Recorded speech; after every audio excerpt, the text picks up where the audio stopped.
everyone, I am Christy P. Hiludo. I have tasked to report empirically based procedures. Then, what is empirically based procedures?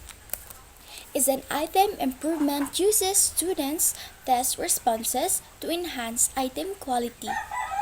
This process, known as item analysis, evaluates each item's effectiveness. Though item improvement using empirically based methods is aimed at improving a quality of an item using students' responses to the test. The key of this evaluation are the difficulty index and discrimination index. Test developers refers to this technical process as item analysis as it utilizes data obtained separately for each item. An item is good if it can discriminate between those who perform well in the test and those who did not. However, an extremely easy item that which can be answered correctly by more than 85% of the group, or an extremely difficult item which can only be answered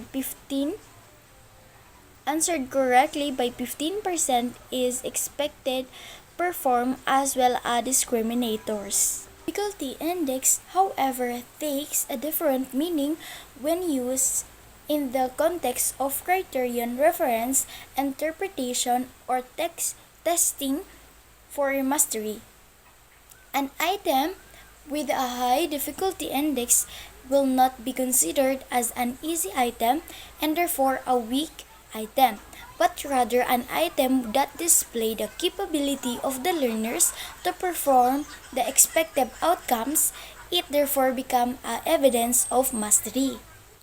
Particularly for objective tests, the responses are binary in form, or right or wrong, translated into numerical figures as 1 or 0 for obtaining numerical data like frequency, percentage, and proportion. Useful data then are in the form of total number of students answering the item, or T, and the total number of students answering the item are right, or R. And let's have a difficulty index. Measures how easy or hard an item is, indicated by the proportion of students who answered correctly. An item's difficulty index is obtained by calculating the p-value, which is proportion of students answering the item correctly. P stands for difficulty index is equal to R, or total number of students answering the item right, and divided into T, or total number of students answering the item. Okay, here are the two illustrative samples of difficulty index. Let's have the item number 1. There were 45 students in the class who answered the item number 1, and 30 answered it correctly. So, 30 divided into 45 is the equal of 0.67. Let's have the item number 2. In the same class, only 10 answered correctly in the item number 2. So, let's divide it into 45. 10 divided into 45 is equals to 42. Item number 1 has a p-value of 0.7%, got the item right, while 33% missed it. The item number 2 has a p-value of 0.22 out of 45, is only 10 or 22% got the item right, while 35 or 78% missed it. So let's proceed for normative reference test. This test is between two items. Item 2 appears to be much more difficult item since less than or fourth of the class only was able to respond correctly. So, for criterion reference test, the class show much better performance, and then one is and the two, it it is still a long way for many of the master item number 2.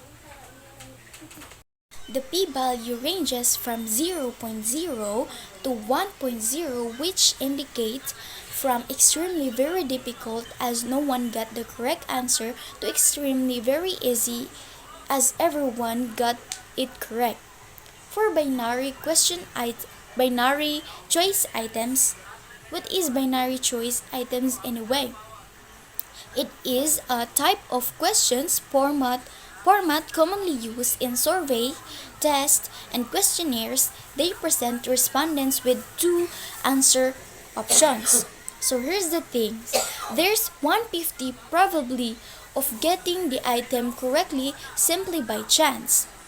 For multiple choice items of four alternatives, the chance of obtaining the correct answer by guessing only 25%.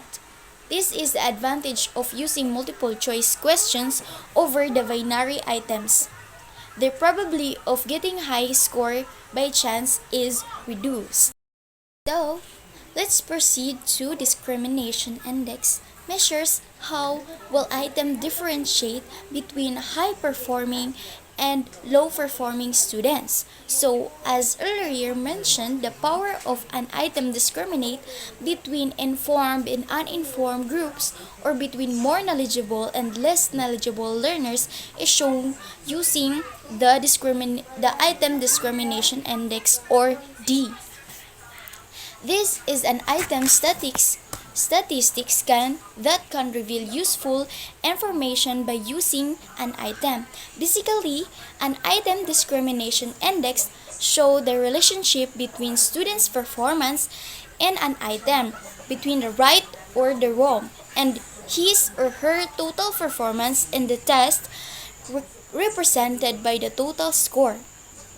The item total correlation is usually part of the package for the item analysis. And for the further discussion will be discussed by Ms. Mahilom, and this ends my topic. And that's all. Thank you very much. Thank you for listening.